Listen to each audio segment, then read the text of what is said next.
SQL Prompt product, as well as some things to change your writing habits to make sure that you're producing good, efficient code. If you guys can't hear me in the back, my name is Mickey. Just say, hey, Mickey, or ask Ed in the back, and he'll say, hey, Mickey. And I will speak up, I will repeat, or I can increase the font size if it happens to be too small. But I'm hoping I got it big enough for everybody. First thing I'd like to do is find out kind of where my audience is. If you're a DBA, here! Yay, Scott's here. We can start now. Who's a DBA? Okay, good. Database developer. Okay, that's me. Good. Programmer. Good, because you guys are my main focus, so I'm very happy to have some. Who in here has used Redgate tools before? Oh, awesome. Who hasn't? Okay, you need to talk to me or anybody else that had their hands up so that you can get some extra information and why they like it. Okay? So our objectives today is I'm going to talk about some things to do in your code to make it more readable and to help make it standardized. We're also going to talk about how SQL Prompt can help with that. I'm also going to show you how to templatize your code so that you can reuse it easily and quickly, often, every day, every 5 minutes, depending on how fast you program. We're also going to talk about implicit conversions, why top-down design is not always the best idea in the SQL environment. We're going to talk about the differences of temp tables, table variables, and materialized tables, and also about cursors. So let's get started.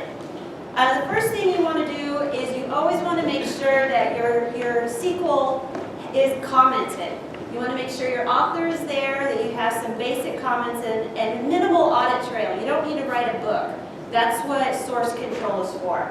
But having those few things can really help a year, 2 years down the road when you're scratching your head trying to remember why you did something or why somebody else did it so that you can go find them. You always want to be consistent whenever you're writing code, and the best techniques for writing good, efficient code is by using a pattern that your entire team agrees on. Because if half your team likes to have all the fields on one row and the other half likes to have 5 on a row only, then your code it's going to be slower for people to read. And there's other patterns in there as well, but you want to make sure that everybody agrees on the pattern so that it makes it quick for you to read the code. Now, for my personal opinions, these are some of the things that I like to make sure happen. Spelling words out. It's very frustrating to get a hold of a new database and not understand what the tables are holding because they have weird names. Like, what does TBL war mean? Well, they're holding warranties, but if you don't know that, then it can be harder to understand without going and getting help. Indenting subqueries, that makes it easier to find that they're in the code. Spaces and special characters, those can really hang up the DBA when they're writing generic code to work with your code. Maybe they're writing scripts that would pull out all the indexes or to look at all the triggers. And if you have special characters and they didn't accommodate for that, it'll break their scripts. And I've had that happen to me. Someone had a pipe in the middle of a table name. No reserved words or field names, again, because if you're not using square brackets or you have no square brackets except for these few words. Be consistent when naming fields. Oh, worst story. So we had this old database and it had 2 fields that had similar data. One was account ID, one was account number. Account ID was a surrogate, the account number was actually a real value for the account. And it got migrated to another database. And it was consistent, but the data was very similar. And then we had a brand new developer who created a data warehouse and switched them because he didn't understand that the data was too similar and the names were not used in a consistent manner in the documentation. And it messed up the entire database. And so after we sent stuff to production, we had to pull it back to change the field names to get the data correctly on the reports. So being consistent with your naming is very important. Capitalization, don't be afraid of using it. It helps to, when words run together. Comment your code and remove the old code. There's no reason to have a 30-line select statement that you removed and have it commented, because that's what source control is for if you need to go back and get that data. So how can SQL Prompt help with that? They have some great tools for helping standardize your code, even for finding unused parameters and unused variables. And it can help you work with databases that you're not familiar with. And my favorite is making the select star work for you, because you should never leave select star in your code. Why? Because your index, a star means all the fields in the table, and your indexes don't have all the fields, in which case not only is it going to use the index, it's going to do a key lookup back to either the heap or the clustered index, and now it's slowed it down.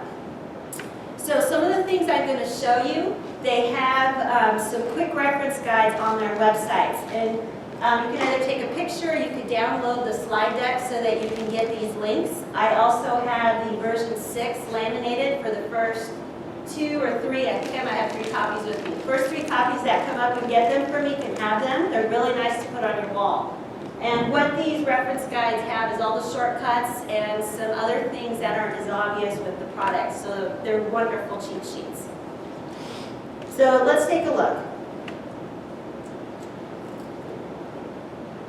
So what I'm going to do is I'm going to go to my template browser. If you have not seen the template browser in SSMS, what it is, it's an entire directory full of scripts that came with SSMS. And you can put your own in there. So what I did is I created a demo folder for today, and I put all my demos in here.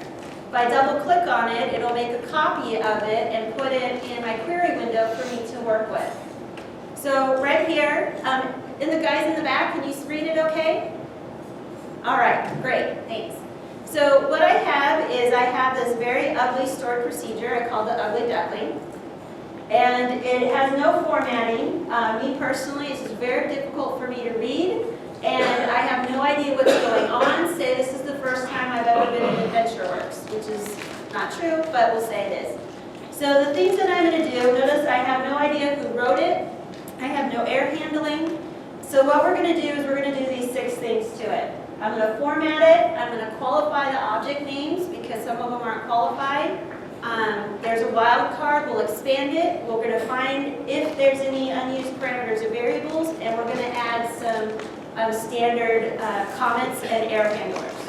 So the first thing all I have to do is Control KY. I got to hit Control, not Shift.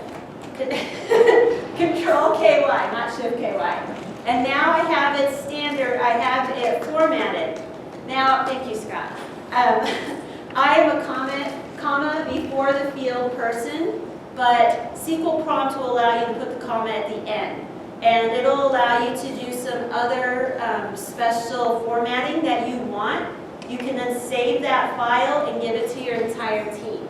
So this happens to be the way that I like to format it.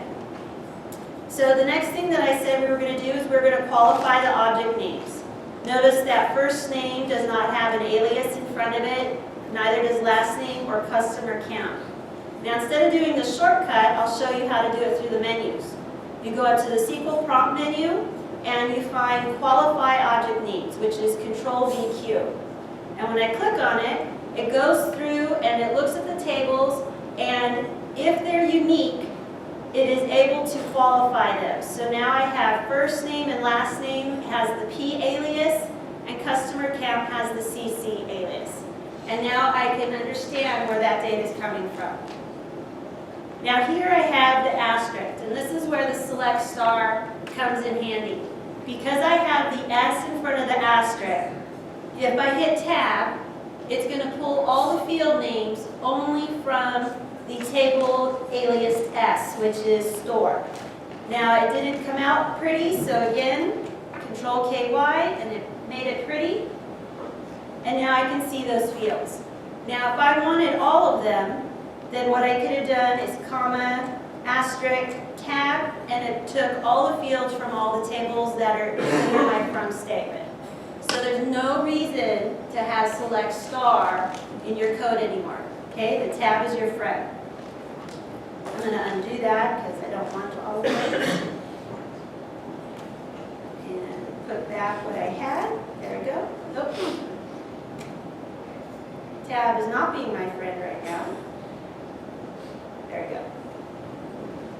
So, now the other two things I wanted to do is I wanted to add a comment block. A comment block. And the way I'm going to do that is with a script that I already set up. As you can see, it's starting to bring down some words that started with COM. And I have comment block. And now here I have a nice comment block at the top of my stored procedure. Notice it already has my name in it, and it already has today's date in it. And I'll show you how to do that. The other one I wanted to put was an error handler, ERR. And now I have the error handler, and I'm going to move the bottom half below my script and remove my comment here. I now have a nicely formatted stored procedure. It's got an error handler, a comment block. Everything is formatted nicely, an alias. The one thing I didn't do was find the variables and parameters that aren't used. So let's go up to SQL Prompt Menu, and we're going to go down to find unused variables and parameters, and it will put a green line under the ones that are not being used. So here I have two parameters, start date and end date.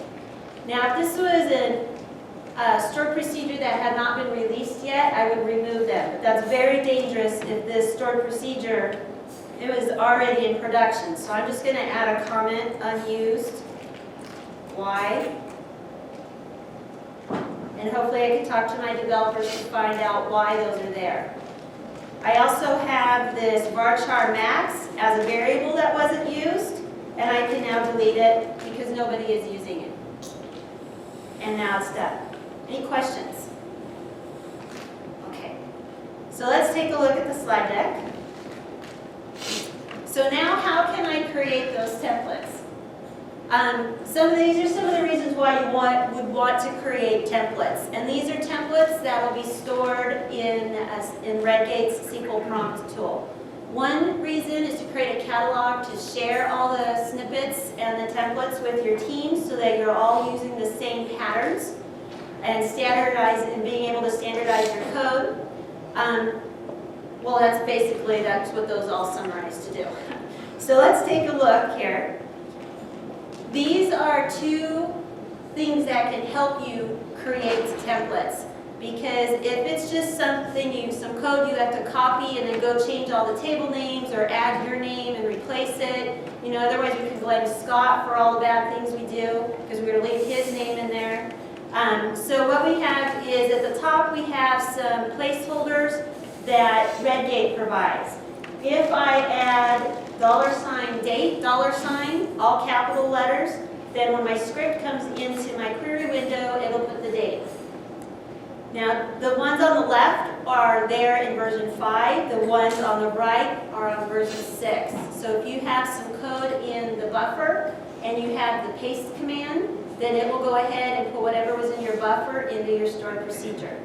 The server name and the database name I'm thrilled about, and we'll see how using the database name can be very helpful. It can also be dangerous if you happen to be in master. You bring the script in and you run it, you just put something in master. The bottom part is something that SSMS provides. And what it is, it's a 3-part structure. A field name, a data type, and a default value. By using this structure with Control-Shift-M, you can templatize your code, and you can use that with your SQL prompt snippets or with the templates that I showed you earlier. So let's take a look at how to use this. I have a demo here to create a snippet. All this does is it goes to sys objects and finds things that have case. Yes, sir? I was going to say, you had a cursor on the previous one. What was that for within the tokenized? Oh, okay, thank you. Scott asked the question, what was the cursor variable for, I guess you could call it. What that'll do is it'll put your cursor wherever that keyword is when the script comes in. So if you always want your cursor to start on the 5th line, you would put cursor in with the $signs, and that's where your cursor will start. You can only put one in the script, since your cursor can't be in 2 places at one time. Okay, that's my one bad joke, thank you. So what we're going to do, this was a template that I had, this is the way I used to do it, insert database here. Okay, so what I could do is I showed you $DB name. Gotta spell DB name right, there you go. Now if I were to create this script, it would automatically put master because I'm in the master database. So we're going to make it better than that. We're going to also use the SSMS technique. We're going to do the less than, greater than symbols. I'm going to give it the name, database name, comma, a string, comma, and I'm going to use DB name as my default value. This will allow me to change it if I don't like whatever database I'm currently in. Now down here I have a search field of the word case, and I'm also going to put one in here, and it's going to say search text, string, and I'm going to leave it empty so I can put whatever value I want in there. Now to show you cursor, right here where I have text, I will put cursor, so this is really where my cursor will start. And I want to have my name in here, so I'm going to put name. Okay? So now I'm going to copy this text. I'm going to go up to SQL Prompt, and I'm going to go to Snippet Manager. And they have a whole bunch of snippets already for us. So if you've ever seen someone, Grant uses this, SSF tab, and it'll put select star from, and that's where he's getting that. This, I know it's tiny in the back, I apologize. Oh, here I can do this. There. This is the default location for all the snippets, but I can change that location. What I did is we used to use TFS for our version control, so I would have my version control point to the default location, and that way I could keep master copies in TFS and bring them down to my working folder. So I'm going to hit New. I'm going to give it this snippet nickname. I'm going to use A. My description is session demo. And I'm going to paste it into the code window. Now another thing that they've done that I don't remember when they first released this, is at the very bottom you can see, in this very ugly circle that I just made, it has some examples of the placeholders. So that way you can go get more information on what they are. So I'm going to hit save and close. Now I'm ready to use my script. I hit A and A tab. Apparently it doesn't like that. Here it is, way down here. And here I have it. It went ahead, it didn't get my name one. I must have done that one wrong. But it put the master database, and I have my other my other shortcuts. So now I can do Shift Control M. And for the people in the back, it gives me this parameter window for database name and search text. Masters the default so I can keep it, or I can change it to another database name, and I can put a new search text. Now say I had database name referenced 5 times in my script. I could put the exact same parameter name 5 times, and it will replace it 5 times without me having to type it 5 times. So I'm going to go ahead and leave master, and we'll put case, and hit OK, and it replaced those for me. And name, I'm not sure what I did to not get name. Let's look at that cheat sheet. You can need space after the minus. See if I can get back to my slides. What was that? You can need a space after the comment. Maybe that might be what it is. Oh, it's user, it's not name. Thank you. So now I can go back up to SQL Prompt, Snippet Manager. I can go to that snippet and hit Edit. and user. And it has to all be caps. So now when I do A, and I bring it in, notice my cursor is where we had the cursor shortcut, and now it says M Stuewe. Any questions? Yes, sir. Is that your database username or your machine username? Thank you. I believe, I'm not sure which one it's coming from. I know that that's the name that I log in with. So that would be a good question for Redgate. And I will find that out because I should know that. Okay, any other questions? Okay, let's look at the next one.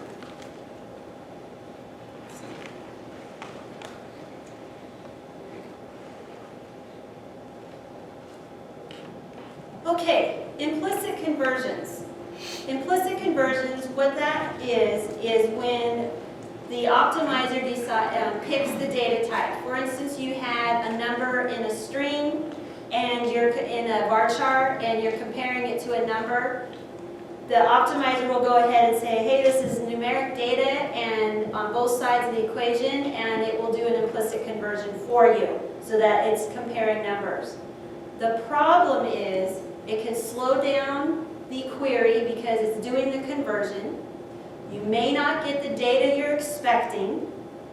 Let me repeat that. You may not get the data you're expecting. And I think that's my main point. I have 2 points, not 3. So when you're dealing with implicit conversions, one, you don't want to deal with them. So data types are very important. You want to make sure that you're putting dates into date fields, numbers into number fields whenever possible, and comparing properly. So let's take a look at some demos of how this impacts some scripts. So I wanted you to see what the data is that I'm using for my samples. I have a table, I think it has like 100, either 1 million or 100 million rows in it. This first column has numbers in a text field, which is why there's a leading 0 on row 3. The next column is identical, but it's in an integer. Some date is a date data type, and next to it is the exact same date in a text field. Okay? So let's take a look here.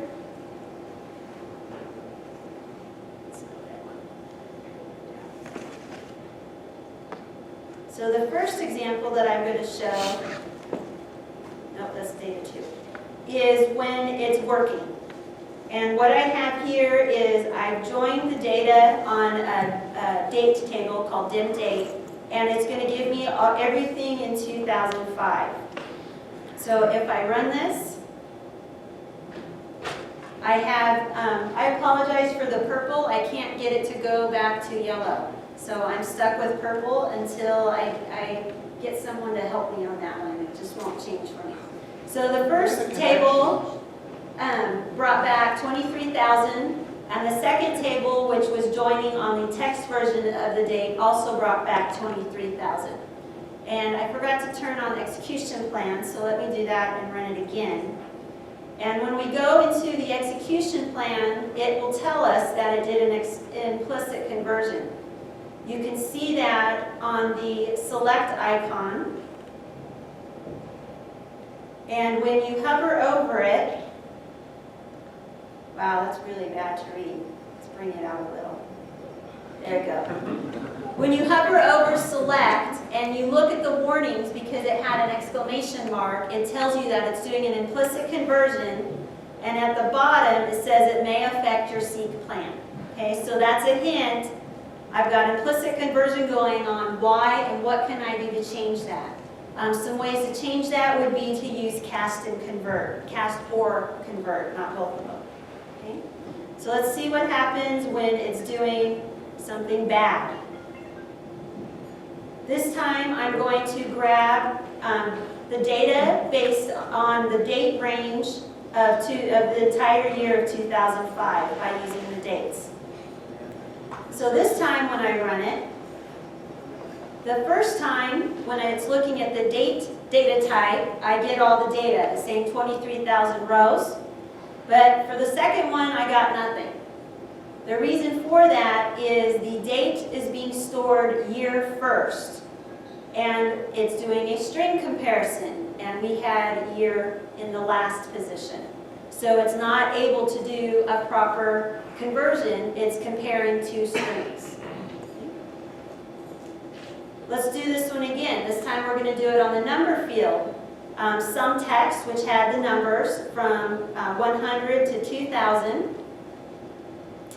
And we're doing some text number. This 0, since it's an integer, the 0 goes away. I did it so that the commands look identical. And this time when I run it, the first table has 190,000 matching rows. The second one has 19,000 matching rows.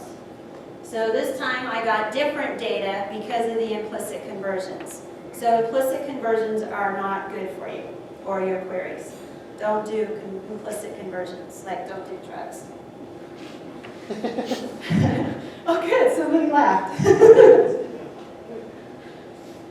Okay, so what else should we not do? Okay, so top-down design. For .NET programmers, I used to be a VB.NET programmer before I went completely SQL. And the first thing we were taught, modularize your code. It's like a mantra, modularize, which is why I absolutely love scalar functions. Yes, I do not use scalar functions because they're worse than drugs. And I'll talk about that in another slide. So, if you have to do a top-down design, maybe you have to use some temp tables. What you want to do is minimize the amount of data you're working with. I've seen developers, they're thinking big. Okay, let me grab all of the tables and join them. Okay, I stick that in a temp table. Okay, now I need to do some math. So let me do that and stick it into another temp table. Okay, now let me put all the parameters to minimize the data set and return it to the user. No, because now you're working with a lot of data. You want to minimize that data as quickly as possible. The other thing that you want to do is you want to make sure you're using set theory. SQL is meant to use set theory, and you want to be able to utilize that. Some of the things that can help still give that look and feel of a top-down design, but leverage set theory are common table expressions, or CTEs. What that allows you to do is kind of modularize it, but the optimizer sees it as one query. Now, you don't want to do that every time, because there are cases where top-down design is still needed because of the sheer amount of data. But minimize the data as quickly as possible. So here I'm going to tell you about the 3 different ways of storing data while you're working on it. Temp tables, which are the tables that start with a pound. Table variables, which is a variable, it's declared variable by a table, and then you have the structure. And materialized tables, and what I'm talking about here are the ones that are actually stored in SQL Server. Temp tables and table variables are both stored in TempDB. Some people think table variables are stored in memory. No, they're stored in TempDB. The materialized tables are permanently stored in the database. All of them can be indexed, but I've never had an index stored on a table variable be useful for me. If anybody has, I would love to hear it, but they just don't really give enough of an impact. When you're working with temp tables and table variables, everybody gets their own copy, so you don't have to worry about stepping on somebody else's work if they're working with the same piece of code. Materialized tables, that's not the case, which is obvious. You have a table, an employee table, everybody has access to it. But I have seen people create materialized tables to do temporary work, and that's not really what they're meant to do. Now this one is the kicker. When the SQL optimizer is looking at your code and trying to figure out what is the best plan for it to use, the temp tables and the materialized tables will be based on n rows, based on the statistics that were created. Table variables, it's based on one row. One row. You put 1,000,000 rows in there, it thinks it's got one row in there. So it's going to give you a not an accurate plan. I call it lying.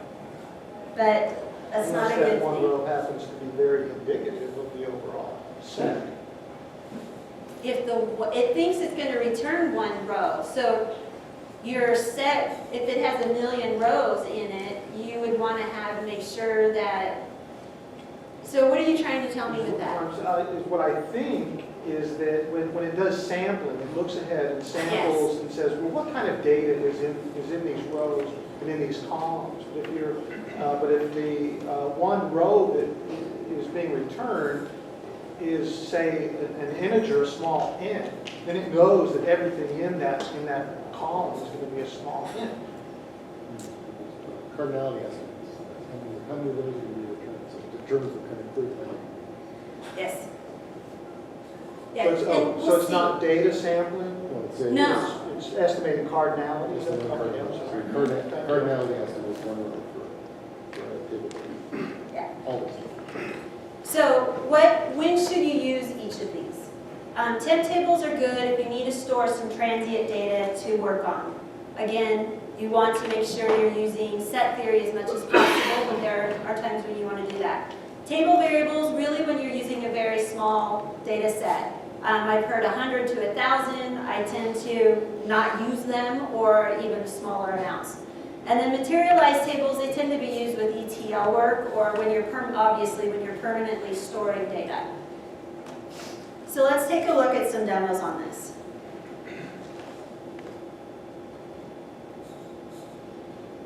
And I'm going to make sure I turn on my execution plan. And for this particular demo, it takes a while, so I'm going to run it, and then we're going to talk about it. So what I did is we're going to look at that same test data table, the one that had the 2 columns with numbers and the 2 columns with dates. I'm creating a materialized table, I'm creating a table variable, and I'm creating a temp table. I'm turning the statistics IO on in the time so we can take a look at them. And then we're going to, all I'm doing is I'm taking 500,000 rows out of that table and I'm sticking it in all 3 of those structures. And then I'm pulling the data out based on the date 1/1/2012. Okay? And is it still running? Nope, it's done. So let's take a look at the data. It all returned the same amount of data, so we don't need to worry about that. And let's change this to 200. Can you see it in the back? Thank you, sir. The first part is doing the inserting, which is not the part I want to show you, so let me go down. Okay, here we look. When we're looking at the select table variable, it's selecting from a temp table, even though we put it in a table variable. We come down here to the temp table, and it gives us this beautiful name for the temp table. And it keeps going. I have no idea why it makes it that long, but I know it's to help with uniqueness, but it's very long. And then we can see when we come down to the materialized table, it treats it like a normal table. So now let's take a look at the execution plan. The first few steps are inserting. So let's go down to the selects. Here we are on the select table variable, and when I hover over it, it shows me that the estimated number of rows is 1. And when I look at the next 2, they're roughly the same. I can see in here that the estimate, oops, sorry, that was the insert. Let's go back. There it is. I can see that the estimated number of rows for the temp table was roughly 30, almost 31, and the same for the last one.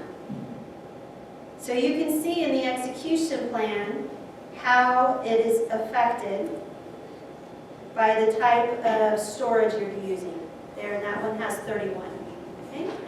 Any questions?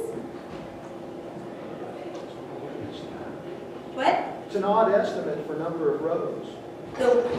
Yes, because it is an estimation. It's not the exact number of rows that it's returning. And it's based on how it's reading the statistics. Yes, I would have thought that it would have been smart enough to at least use an integer rather than a decimal or a float. That would have been nice, being that it's like part of a human. You never have part of a humor. People don't have 2.3 kids. Yeah, right. I mean, how can you have a fractional row? The cardinality estimate can be fractional. It'll be based on average, you might get, let's say, it might be between 2 and 3 rows, it doesn't know. Is the estimate.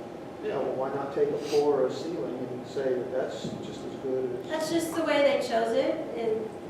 That was their It's just on choice. average that, it's like, what's the average age of children in America? 12.3. No, that's different. Because is what you're saying, is what, yes, you can be 2.5 years old. But the number of rows No, is it was always 2.5, is always a 2.3 kids. discrete number. You cannot have 2.5 rows. Okay, In a table. well, maybe how many So children? it's the domain of the number of rows is a No, discrete integer. we may want to take this offline. Yeah, let's take this offline. I've got 8 minutes and one more I demo. don't want to talk to Chen about this. So cursors. I have interviewed several people who, when I asked, how can you do something other than a cursor to achieve this solution? And they say, well, I would use a while loop. Well, I want everybody to leave this room knowing a while loop is a type of cursor. A while loop is repeating the same code over and over again, which is what the cursors are doing. Now, scalar functions, while they don't look like a cursor, they really behave the exact same way. Because for every row that's being returned, the scalar function is being executed. So if you have a scalar function that needs to go and look up 100 rows, because that's the way the scalar function was written, and it's going to, the entire result set returns 30,000 rows, then you've just had 3 million rows processed if you include what that scalar function is doing. And unfortunately, that's not visible in the execution plan. And let's take a look at that.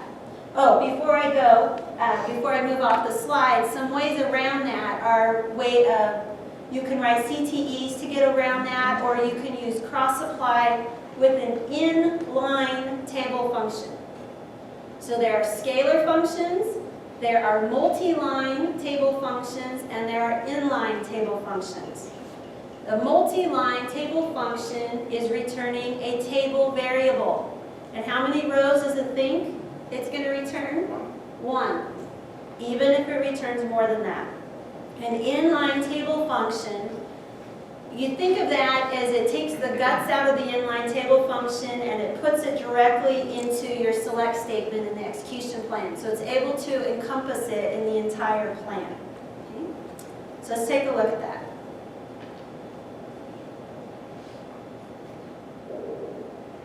What this particular example, let me show you the data. It's a very simple table. It's just got 10 rows and it has a comma delimited string. The scalar function is going to parse it and then it's going to add the numbers up. I don't have time to show the first 2 parts, but I will show the scalar function part. And so that you can see the impact, I put a trace to show when the statements are being executed. So let's see, I'm going to turn the execution plan on. And we'll come down here to the scalar function. It's the while loop. Here we go. It looks so pretty. I was so happy when I found these.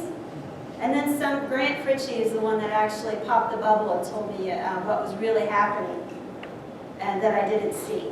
Okay, so it grabbed the data, it split the tables, and then it added the numbers. And when I come in here and I look at the statements, it's executing it for every row.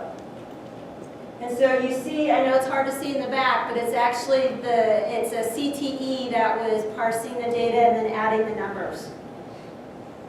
And if I look at the execution plan, it looks so simple. That's all it gave me. So it's lying to me. It's not telling me the true picture.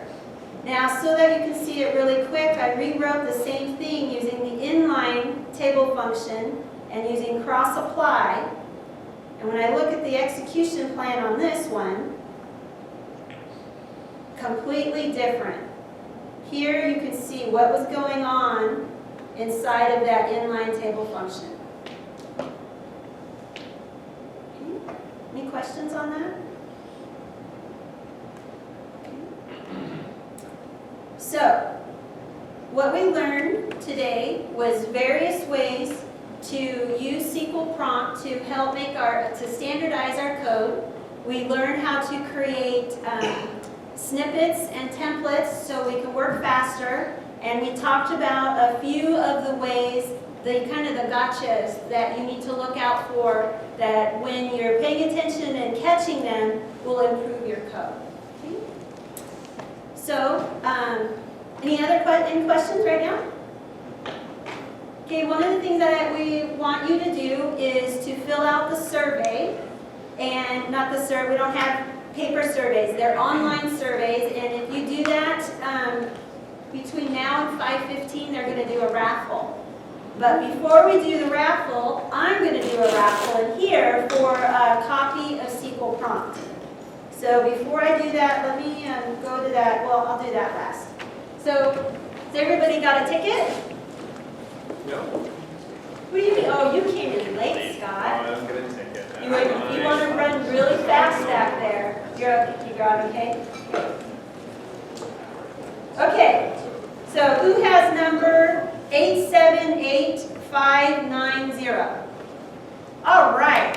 So what I want you to do is write down your contact information for me, and then the license will get emailed to you. And if you don't get it in like a week, then contact me personally. Okay? All right. So let me get that. Oh wait, here's my contact information. If you want to download the slides, you can download them from SQL in the City. And in the next week or two, I'll put them and the demos up on my website. If you need my demos before then, just email me and I'll email them to you. Okay? And if you ever have questions, my contact information is there as well, and I'm on Twitter. Okay? So thank you very much for attending my class.